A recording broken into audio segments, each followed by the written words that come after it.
ಈಗ ನೋಡಿ ರವಿಕುಮಾರ್ ಅಂತ ಒಬ್ಬ MLC ಅಷ್ಟು ಗೌರ್ಮೆಂಟ್ ಚೀಫ್ ವಿಪ್ ಕೌನ್ಸಿಲ್ನಲ್ಲಿ ಚೀಫ್ ವಿಪ್. ಒಬ್ಬ ಗುಲ್ಬರ್ಗದಲ್ಲಿ DC ಇದ್ದಾರಲ್ಲ ಹೆಣ್ಮಗಳು, she's a good worker, good DC. ಅವಳಿಗೆ ಇವ್ರು ಭಾಷಣ ಮಾಡ್ತಾ ಅಲ್ಲಿ ಪಾಕಿಸ್ತಾನದಿಂದ ಬಂದಿರಬೇಕು, ಅವರೆಲ್ಲ ಯಾರ ಚಪ್ಪಾಳೆ ಹೊಡಿತಾರೆ ಇವರು ಪಾರ್ಟಿಯವರು, ಇವ್ರು ಪಾಕಿಸ್ತಾನದವಳೆ ನೋಡಿ ಎಲ್ಲ ಚಪ್ಪಾಳೆ ಹೊಡಿತಾ ಇದ್ದಾರೆ. ಈ ತರ ದಿನನಿತ್ಯ ಪ್ರತಿದಿನ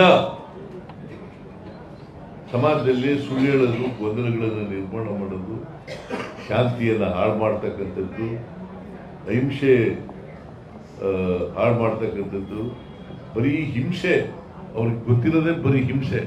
ಆಮೇಲೆ ನೋಡಿ, ನೀವು ಬಹಳ ಹುಷಾರಾಗಿರ್ಬೇಕು. ಯಾವತ್ತೂ ಕೂಡ ಈ RSSನ ಮುಖಂಡರುಗಳಿದ್ದಾರಲ್ಲ, ಅವ್ರು ಯಾರು ಸಿಕ್ಕಾಕೊಳ್ಳಲ್ಲ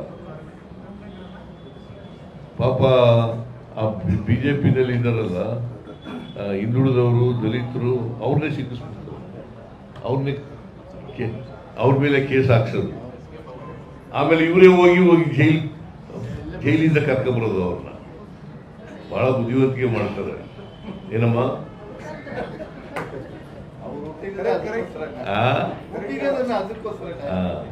ಅದರಿಂದ ನಾವು ಹುಷಾರಾಗಿರ್ಬೇಕು.